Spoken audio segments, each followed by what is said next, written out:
Electromagnetic compatibility has been with us from the dawn of the electrical-electronic age.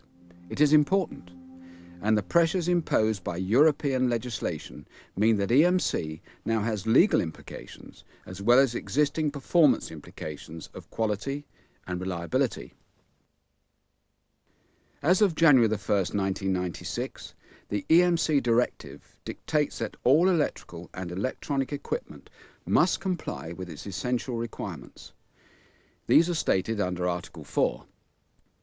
That relevant apparatus shall be so constructed that the electromagnetic disturbance it generates does not exceed a level, allowing other relevant apparatus to operate as intended, and has a level of intrinsic immunity which is adequate to enable it to operate as intended. Electromagnetic compatibility affects us all.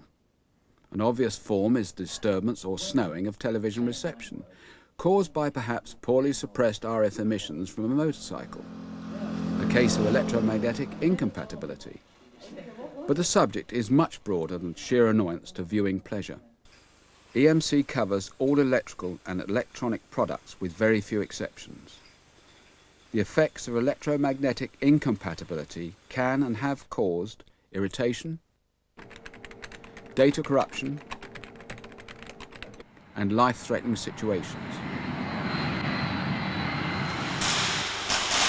EMC is not a new phenomenon. It has always existed in its natural form as atmospheric disturbances to electronic equipment. It first became apparent as wireless interference. The growth of electrical and electronic apparatus increased the electromagnetic pollution, and the Wireless and Telegraphy Act of 1949 made it illegal to interfere with any radio frequency broadcast. Today, with the escalating growth of electrical and electronic goods, radio frequency interference, electromagnetic interference, and the electromagnetic environment are of international concern.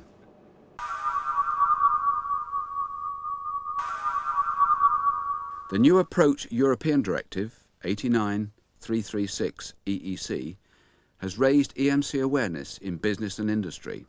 It puts a legal obligation on all manufacturers and agents of electrical and electronic equipment to label their goods with the CE mark. For EMC, this is mandatory as of the 1st of January 1996. The new directive aims to replace all the European specific national regulations with a common set of requirements, thus enabling CE marked goods to be marketed freely in the member states.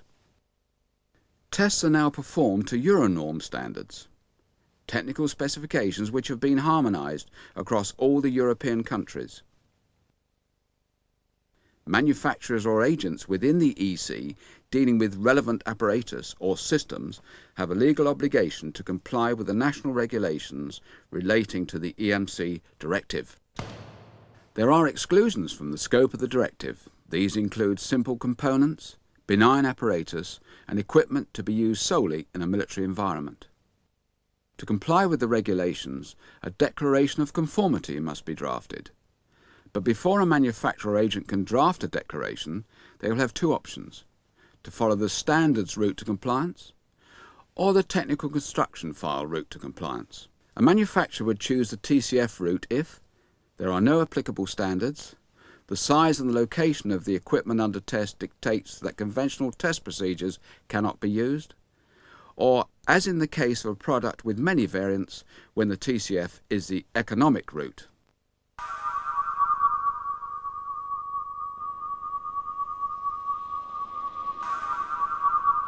If a manufacturer has chosen to comply with the applicable standards, it usually involves tests at a third-party laboratory like those at ERA Technology or at a university like Brighton.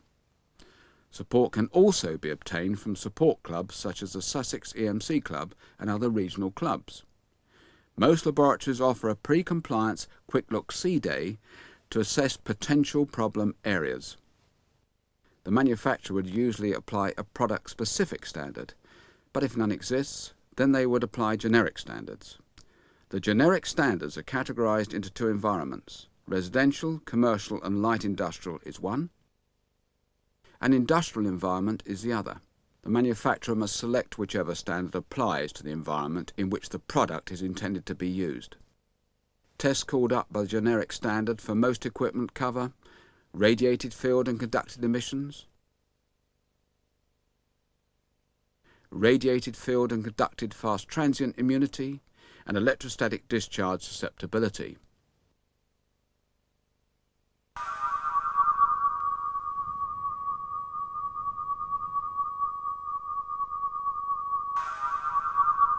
If we examine the tests in more detail, a product's radiated emission characteristics can be measured in a calibrated open area test site. The equipment under test, the EUT, is placed on an insulating support at a height of 0.8 metres above a continuous ground plane. The measuring antenna is set at 10 metres from the EUT, and the measurements are made at different aerial heights and polarizations. The EUT is also rotated to ensure the complete emission profile is captured. The radiated emissions measurement frequency range is 30 MHz to 1 GHz. Sources of electromagnetic interference are high rates of change of voltage and/or current. Some sources of spurious or unwanted radiated emissions are clock oscillators, microprocessors, DC brush motors, and high voltage displays. The maximised emissions from the EUT must not exceed the fixed limits dictated by the standards. A margin of 6 dBs of emission level below the limit line is desirable, allowing for production variances and measurement tolerances.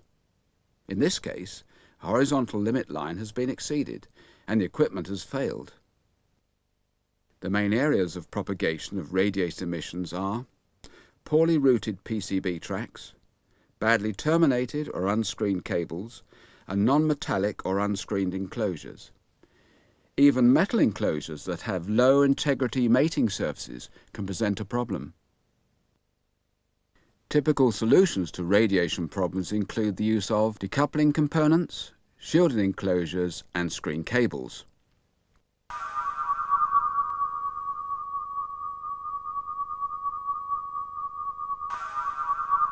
To determine the emissions profile of a product, measurements would normally be made in a screened enclosure, like an anechoic chamber. The chamber reduces and even eliminates ambient signals from the measurements. Metal-lined enclosures usually provide adequate screening for conducted noise tests. Measurements are made with the EUT placed on an insulating table 0.8 metres above the ground plane. Mains leads greater than 1 metre in length are bound together in 30 to 40 centimetre loops. The EUT is powered from a line impedance stabilising network that presents a standard 50 ohm input impedance across much of the conducted noise measurement range of 9 kHz to 30 MHz. The conducted noise on both the neutral and live terminals of the supply to the EUT are measured. Common generators of conducted emissions include DC brush motors, switch mode power supplies, burst firing devices, and most types of power coupling circuits. The emissions limits are indicated by the 2 dotted lines. With emissions above the limits, this product fails the test. Conducted interference problems commonly arise from poorly installed filters, data and power cables clipped together, and inadequate control over circuit switching rates. High rates of change in voltage and/or current may be desirable for the operation of the product, but could compromise electromagnetic compliance. All areas of inadequate EMC design need to be addressed. The electromagnetic integrity of the design is only as good as the weakest link. Fitting filters correctly, maintaining good earth bonds, implementing appropriate cable segregation and appropriate use of decoupling components will reduce conducted noise emissions to below the limits. This product now passes the test. Caution: despite good filtering techniques, a noise signal of high frequency could pass straight through the filter and radiate from mains leads. This high frequency could be outside the conducted measurement range, but may still cause incompatibility.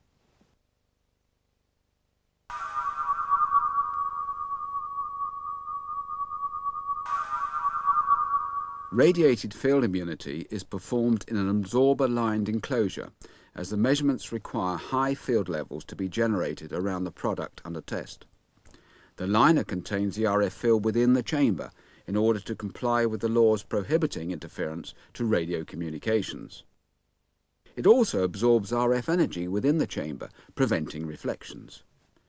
The cone shapes enhance the breakup of reflections and improve the absorption characteristics of the liner.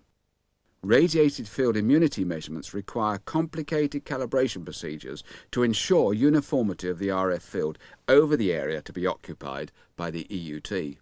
Equipment under test, which is normally operated on a desktop, is placed on an 80 cm insulating support with power and signal connected as in normal operation.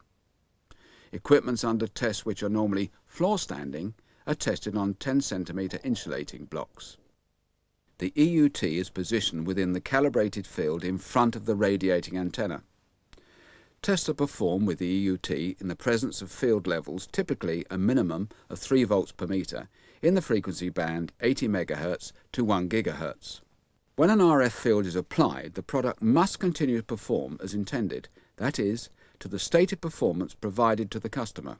Common susceptible areas of a product can include external cables, inadequately screened terminations, poor interface design and poor layout of both PCB tracks and internal connections such as ribbon cables.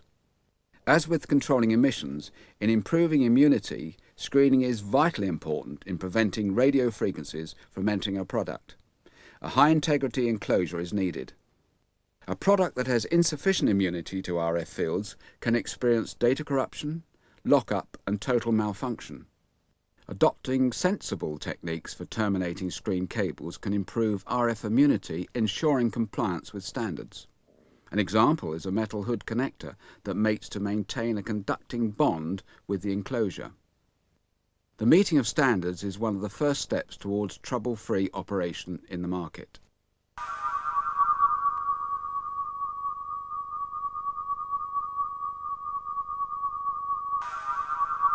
The product is placed on 10 cm insulating blocks standing on a ground plane. The EUT is powered via a transient generator. This superimposes transient voltage spikes onto the live and neutral lines. On equipment with data and other interface cables greater than 1 meter in length, the cables are placed in a capacitive coupling clamp.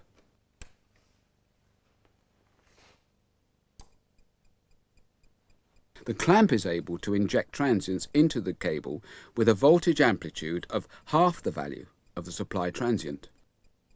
The transient has a well-defined characteristic in accordance with the standard applied. Voltage rise times of a few nanoseconds at amplitudes of a few kilovolts are typical.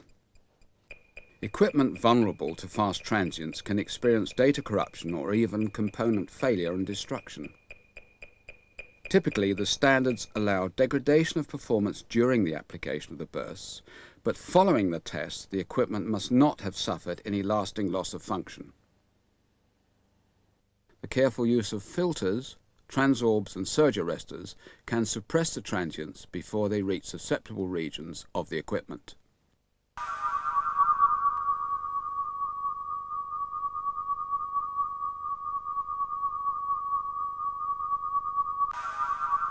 For testing purposes, the equipment under test is isolated from the ground plane using 10 cm insulating blocks. The equipment under test is powered up in normal operating modes, then subjected to a series of electrostatic discharges from an electrostatic discharge generator. Both air discharge and contact discharges are called up in the test. The generator has a 330 ohm discharge resistance, and the discharge current is derived from 150 picofarad storage capacitance. The generator discharge return cable is connected to the ground plane. Discharge levels from 2 kV to 15 kV are used, although an 8 kV discharge is typical. Discharges are applied to both the equipment under test and the immediate ground plane.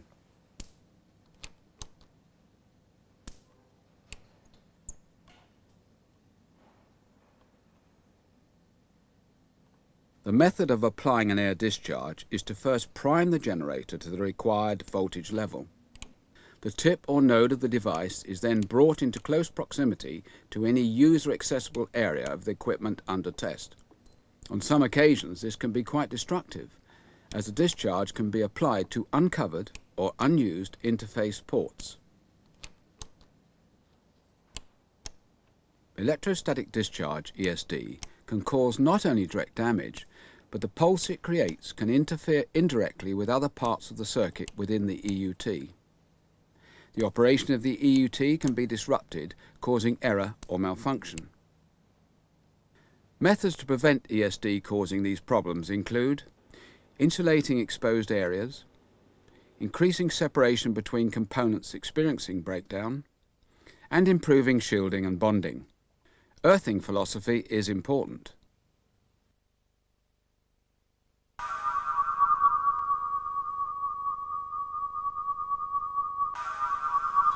If the equipment is not transportable, or no applicable standards exist, or if volume testing is too expensive, then a technical construction file is needed. A TCF is a comprehensive document describing the design, construction and operation of equipment. It defines the procedures used by the manufacturer to ensure that the essential protection requirements of the directive are met. It also contains a report or certification from the competent body that assesses the file. The TCF gives details of the electromagnetic environment for which the equipment is suitable. The document contains details of the measures and procedures adopted in the design and construction to ensure EMC. TCFs can be any size. The extent of the content is dependent on the scale of the task in hand. All TCFs have basic requirements for content that include 3 parts. Identification of the apparatus, including brand name, model numbers, external photographs and a description of the intended function of the equipment. Technical descriptions, including block diagrams, technical drawings, circuit diagrams and parts lists. The technical rationale is the reason for applying the TCF route. EMC design elements include methods adopted to achieve compliance. Test data supports the claim of compliance. The competent body report completes the TCF and shares the risk with the manufacturer in making a declaration of conformity. The declaration of conformity identifies a signatory who accepts liability for the declaration.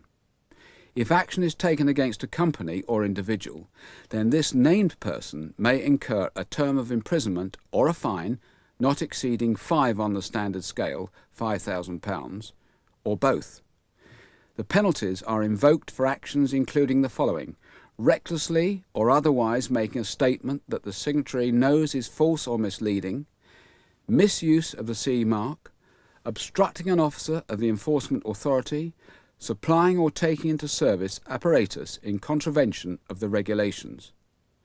The legislation can go as far as forfeiture, namely the removal of products from the marketplace.